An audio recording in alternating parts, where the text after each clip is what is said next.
Ang susunod na programa ay rated PG. Ito ay nangangailangan ng patnubay at gabay ng magulang para sa mga batang manonood.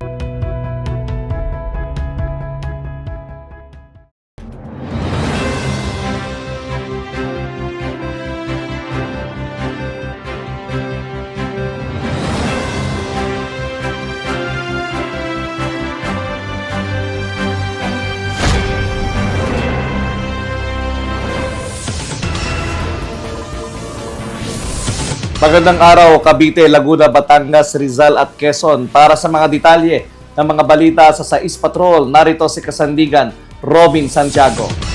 Narito ang mga ulo ng mga balitang aming tinutukan ngayong linggo. Para sa bayan ng Cavite, PNP Maritime Group nakaaresto ng mga iligal na mangingisda sa Seabourn Patrol sa Cavite City. PGC Cavite tumanggap ng Peso Oriental Mindoro at Calapan City College para sa benchmarking activity. Bring dental services para sa National Oral Health Month 2026. Para naman sa lalawigan ng Rizal, Field of Views Art Exhibit binuksan sa SM Center Angono. Libreng pine trees ipinamahagi sa mga Barasenyo. Binangonan, unang bayan sa Rizal na nagkaroon ng Starbucks, MOA signing at deployment. Para naman sa balitang Quezon, 2,700 magsasaka sa Infanta tumanggap ng agricultural assistance. Lakbay Aral 2026 sa Newgan isinagawa para sa mga magbinyog ng San Antonio. Water quality monitoring sa Pandanan River sa Lopez, Quezon matagumpay na isinagawa. Fire Prevention Month 2026 opisyal nang inilunsad sa San Pascual. National Arts Month 2026 ipinagdiwang sa pagkilala kay Ramon G. Orlina. 100 set ng GillNet ipinamahagi sa mga rehistradong mangingisda ng Kalatagan. At para sa lalawigan ng Laguna, joint site inspection isinagawa sa access road ng LLRN project mula San Pedro hanggang Cabuyao. 50,000 similya ng tilapia inihulog sa kalawaan ng lungsod ng Binyan. ESA Laguna pinangaralan ang 2024 Top 10 Outstanding Local Civil Registry Offices. Patuloy na suporta sa mga programa ng DSWD sa distrito. Mayor's PhilHealth Caravan Yakap for Senior Citizens 2026 idinako sa Barangay Makabling. Matagumpay na idinaos ang Unified Senior Citizens Get-Together bilang pagpupugay sa mga nakakatanda. Mayor Neil Andrew Nocon pinangaralan sa ika-3 Gawad Parangal ng Maahas Elementary School.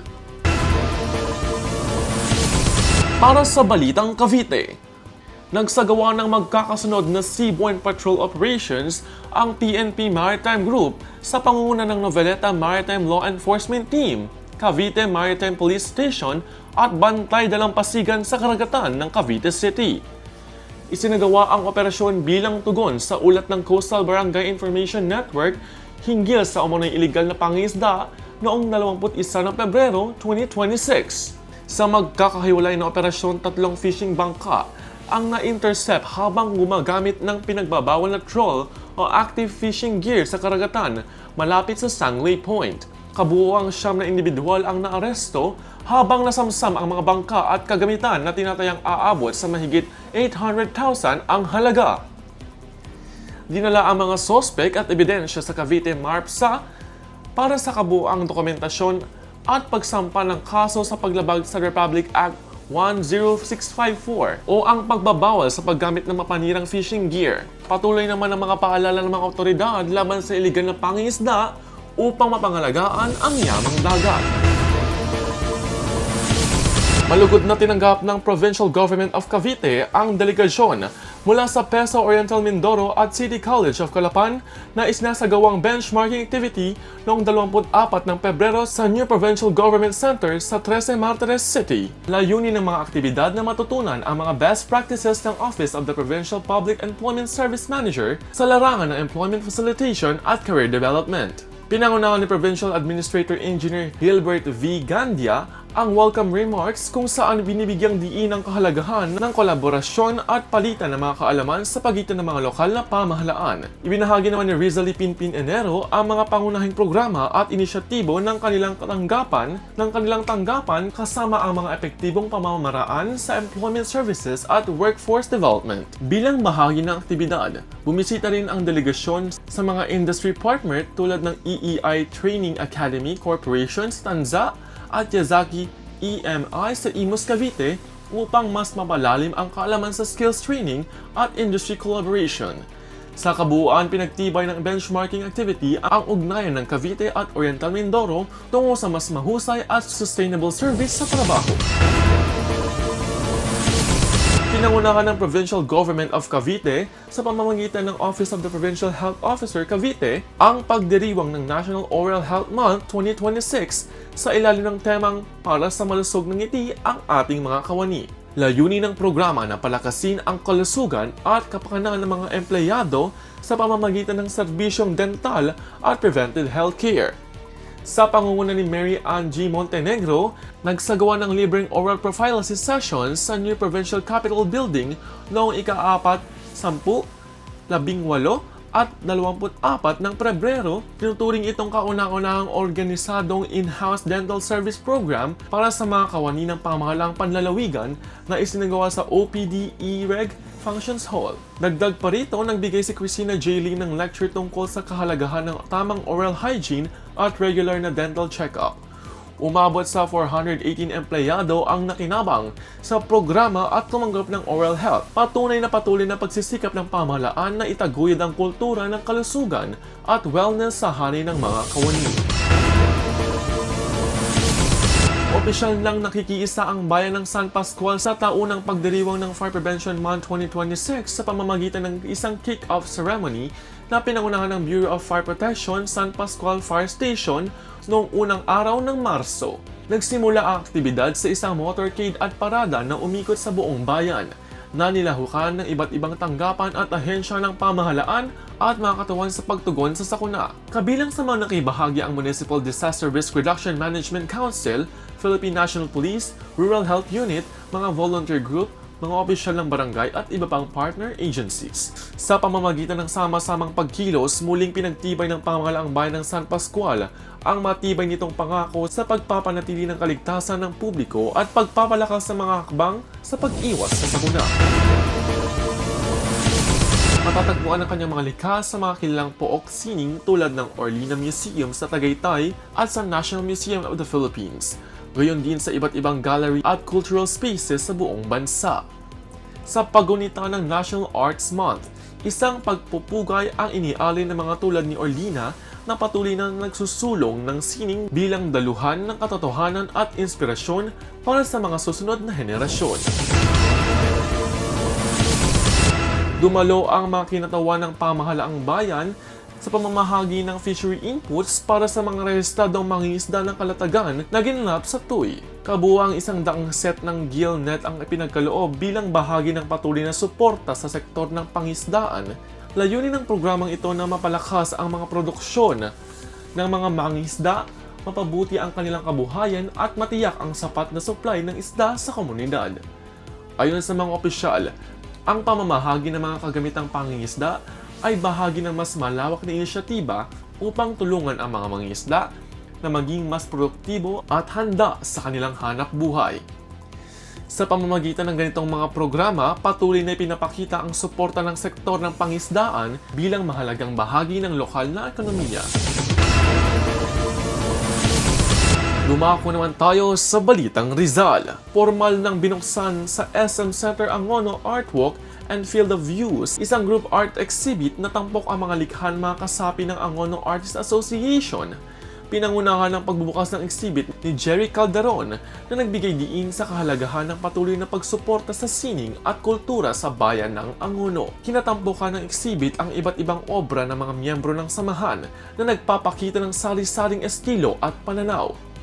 Ipinamalas ng Field of Views ang malikhaing kakayanan ng mga lokal na artista at patuloy na pagpapayabong ng Angono bilang kinilalang sentro ng sining sa bansa.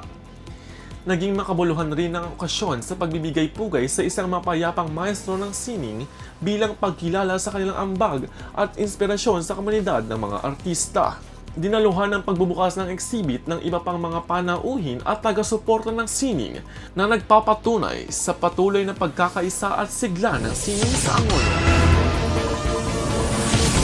Isinusulong ng pamahalaang bayan ng Baras ang programang Libreng Pine Trees para sa Baraseño bilang bahagi ng patuloy nitong advokasya para sa pangangalaga ng kalikasan at pagtataguyod ng isang mas luntiang komunidad.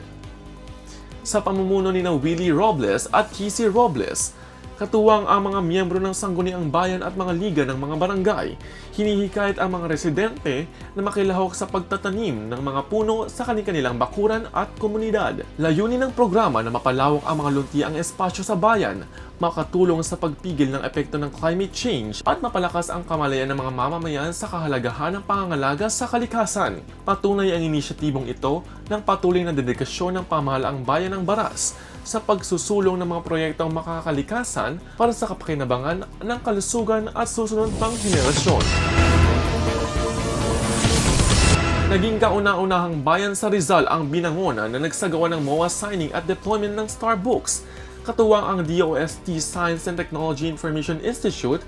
Sa pamamagitan ng programang ito, magkakaroon ng libreng access ang mga residente sa libu-libong science and technology resources sa isang offline digital library na matatagpuan sa Municipal Library. Bukod sa Starbooks, ipinakilala rin ang iba pang mga programang pang-edukasyon at pang-komunidad sa Department of Science and Technology upang higit pang mapalakas ang kaalaman, pananaliksik at inobasyon sa bansa.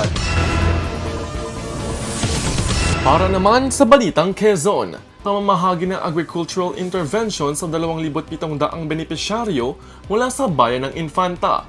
Sa isinagawang aktibidad, ipinamahagi ang 1,583 sako ng complete fertilizer at 400 sako ng amyosol bilang suporta sa pagpapalakas ng produksyon sa sektor ng agrikultura. Kabilang din sa mga inisyatiba ang pagpapatibay ng mga programang gulayan sa bayan na naglalayong mapataas ang ani at masuportahan ng kabuhayan ng mga magsasaka sa komunidad. Ayon sa mga opisyal, ang naturang mga inisyatiba ay patuloy ng pagsisikap at palakasin ang mga sektor ng agrikultura at infrastruktura sa bayan na naglalayong mapabuti ang kabuhayan at kalidad ng mga buhay ng mga mamamayan.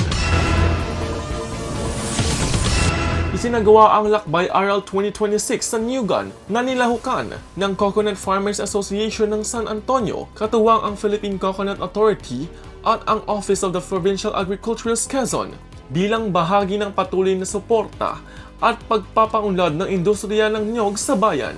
Layunin ng aktibidad na maibahagi ang makabagong kaalaman at pinakamahusay na mga practice na pagtatanim at pamamahala ng niyugan upang mapataas ang ani at kita ng mga magsasaka. Nagkaroon din ng pamamahagi ng iba't ibang programa at suportang maaaring mapakinabangan ng mga coconut farmers upang higit pang mapanatag ang kanilang produksyon at kabuhayan.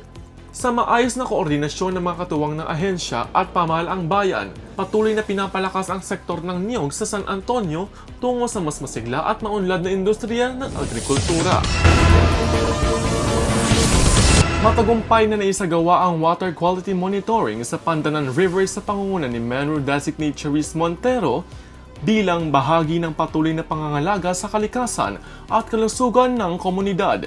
Isang araw bago ang pagsusuri, nagsagawa ng masusing inspeksyon at pagkuha ng water samples katuwang ang Barangay San Antonio.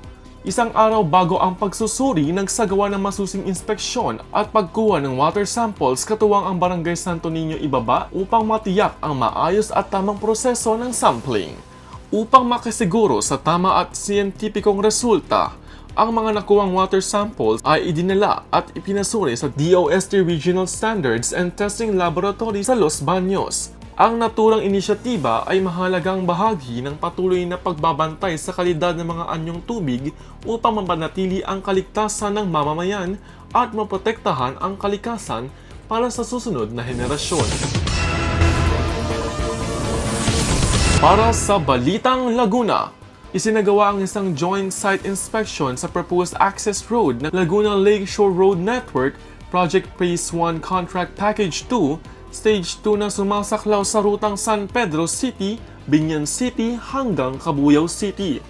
Layunin ng isinagawang inspeksyon na suriin ang kasalukuyang proseso ng proyekto, tiyakin ang maayos na pagsunod sa mga plano at disenyo at tukuyin ang mga posibleng isyu o alalahanin upang agad na mabigyan ng kaukulang aksyon.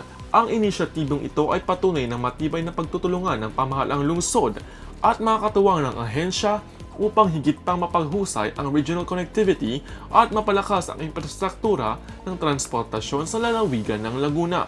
Inaasahang magdulot ito ng maginhawang biyahe at mas mabilis na paggalaw ng mga residente at mga commuter sa pagitan ng mga lungsod ng San Pedro, Binyan at Cabuyao. Naghulog ang Binyan ng 50 raang semilya ng tilapia sa Kalawaan bilang bahagi ng programa ng lungsod para sa pagpapaunlad ng sektor ng pangisdaan at pagsuporta sa maliit na mangingisda. Ang naturang interbensyon ay pinagkaloob ng Bureau of Fisheries and Aquatic Resources Region 4A upang mapalakas ang produksyon ng isda at maparami ang yamang tubig sa nasabing lugar. Nakiisa rin ang Philippine Coast Guard Substation Binyan upang matiyak ang maayos at ligtas na pagsasagawa ng aktibidad. Inaasahang makakatulong ang proyektong ito sa patuloy na pag-angat ng kabuhayan ng mga lokal na mangingisda. Kinilala ang Philippine Statistics Authority Laguna ang 2024 Top 10 Outstanding Local Civil Registry Offices sa ginanap na seremonya sa lungsod ng San Pedro, Laguna. Nanguna ang City of San Pedro, sinundan ng City of Santa Rosa at City of Calamba sa ikatlong pwesto. Kabilang din sa mga pinarangalan ang Victoria, Siniloan, Pangil, City of Cabuyao, Calauan, Mahayhay at Luisiana na kinumpleto sa top 10. Ayon sa PSA Laguna, ang pagkilala ay patunay sa kanilang mahusay at maagap na paghatid ng serbisyong sibil, maayos sa pamamalakad ng record at patuloy na pagsunod sa mga pamantayan ng ahensya para sa kapakinabangan ng mamamayan. Muling ipinahayag ni Kong Ramil Hernandez ang kanyang walang sawang suporta sa mga programa ng pamahalaan na direktang nakakatulong sa mga mamamayan. Ayon kay Congressman Hernandez, ang pagtutok sa mga social services ay mahalaga upang masiguro ang kaginhawaan at maayos na pamumuhay sa mga mamamayan, lalo na sa panahon ng pangangailangan. Patuloy rin siyang nakikipag-ugnayan sa DSWD at iba pang ahensya upang mas mapalawak ang mga abot na tulong sa kanyang distrito. Sa pamamagitan ng mga ganitong programa, tiniyak ni Congressman Hernandez na maraming pamilya ang matutulungan at mananatiling prioridad ng kaniyang opisina ang kapakanan ng mga kababayan. Dinaos ng pamahalaang lungsod ng Santa Rosa sa pangunguna ng PhilHealth ng Masa Office ang Mayor's PhilHealth Caravan Yakap for Senior Citizens 2026 sa Barangay Macabling.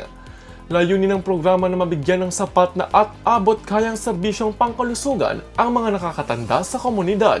Sa isinagawang caravan, naghandog ang PhilHealth at ang mga lokal na pamahalaan ng iba't ibang serbisyong medikal tulad ng konsultasyon, health assessment at pagbibigay ng mga impormasyon ukol sa mga benepisyo maaring makuha ng mga senior citizen. Sa pamamagitan ng Yakap for Senior Citizens, natutunan ng mga agarang pangangailangang medikal ng mga lolo at lola habang pinalalakas ang kanilang kaalaman tungkol sa mga serbisyong pangkalusugan na maaari nilang mapakinabangan. Patuloy ang pamahalaang lungsod ng Santa Rosa sa pagsasagawa ng mga programang nakatuon sa serbisyong panlipunan at pangkalusugan para sa kapakanan ng bawat mamamayan.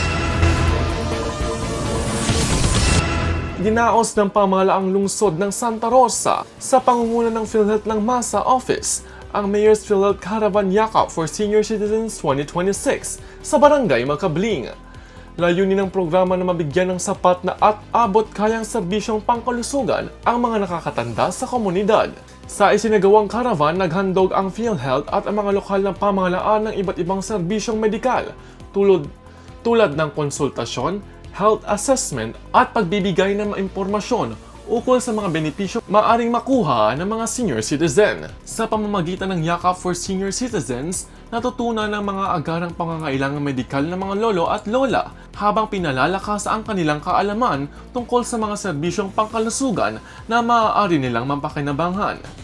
Patuloy ang pamahalaang lungsod ng Santa Rosa sa pagsasagawa ng mga programang nakatuon sa serbisyong panlipunan at pangkalusugan para sa kapakanan ng bawat mamamayan. Unified Senior Citizen sa lungsod ng Calamba, matagumpay na idinaos. Isang makabuluhan at masayang pagtitipon ang ginanap sa lungsod ng Calamba sa pamamagitan ng Unified Senior Citizen Get Together bilang pagkilala at pasasalamat sa mahalagang ambag ng mga nakatatanda sa komunidad. Dinaluhan ng daan-daang lolo at lola ang nasabing programa na inihanda ng lokal na pamahalaan, katuwang ang tanggapan ng mga senior citizen. Layunin ng aktibidad na bigyang halaga ang kanilang karunungan, sakripisyo at patuloy na paggabay sa mas nakababatang henerasyon. Ayon kay Mayor Ros Rizal, ang kahalagahan ng pagkakaisa, ang papel ng mga nakatatanda bilang haligi ng komunidad. Nagkaroon din ng iba't ibang programa tulad ng palaro, libreng serbisyong pangkalusugan, pamamahagi ng regalo, at pagtatanghal na naghatid ng saya at aliw sa mga dumalo.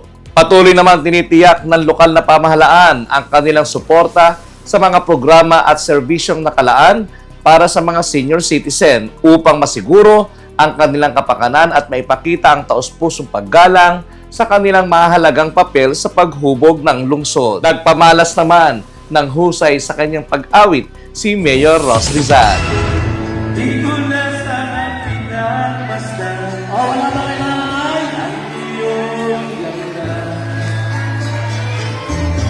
At hindi lang ipinagsipan bawat ngiti yung may galuma. Dahil sa akala ko di ako ibig sa'yo, kayo pala ang aking sa puso ko.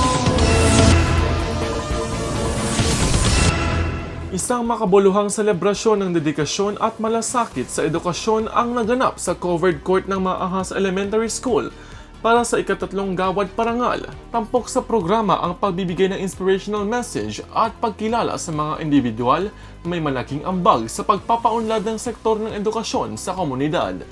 Kabilang sa mga pinarangalan si Mayor Neil Andrew Nocon na ginawaran ng Leadership Award at Outstanding Stakeholder Award bilang pagkilala sa kanyang patuloy na suporta at mga programang naglalayong itaguyod ang kapakanan ng mga mag-aaral at guro. Nagpaabot din ng taos-pusong pasasalamat ang pamunuan ng paaralan sa lokal na pamahalaan at sa mga stakeholders na patuloy na pagsusuporta sa mga programa at proyekto ng paaralan. Ang ika-3 Gawad Parangal ay patuloy na buhay ang diwa ng pusong naglilingkod sa komunidad. Isang inspirasyon upang ipagpatuloy ang serbisyo may malasakit para sa edukasyon. At yan ang mga lingguhang balita para sa Sais Patrol ngayong linggo. Muli, ako si Robin Santiago at ito ang Sais Patrol. Maraming salamat, Kasandigan Robin Santiago. Yan ang mga balitang binantayan ng Sais Patrol para sa Sais Patrol. Chris Sanji ang kasandigan nyo ipagsabi.